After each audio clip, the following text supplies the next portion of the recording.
Good afternoon everyone. আজকে Sunday. আজকে তোমাদের মেনুতে কি লাঞ্চের মেনুতে? দুদিন আগেই তো মাটন খেয়েছি, তাই আজকের লাঞ্চের মেনুটা একটু অন্যরকম, সিম্পল করেছি। ফ্রাইড রাইস আর চিলি সয়াবিন। তোমরা কে কে খেতে ভালোবাসো চিলি সয়াবিন? আমাকে কিন্তু অবশ্যই জানাবে। আমার তো ফ্রাইড রাইস খেতে হেভি লাগে, আর তার সাথে চিলি সয়াবিন, চিলি চিকেন যাই হোক না কেন, দারুণ জমে যায়। আজকে আমাদের তাই হয়েছে মেনুতে। এই দেখো,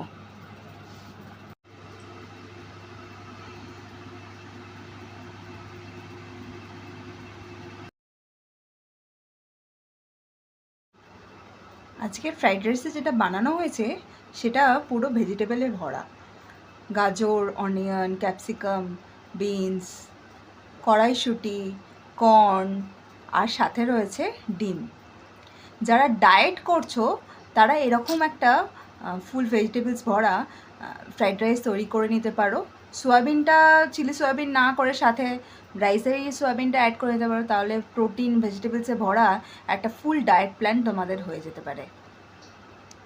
আজকে তোমাদের লাঞ্চ মেনুটা কেমন লাগলো অবশ্যই তোমরা কমেন্ট করে জানাবে।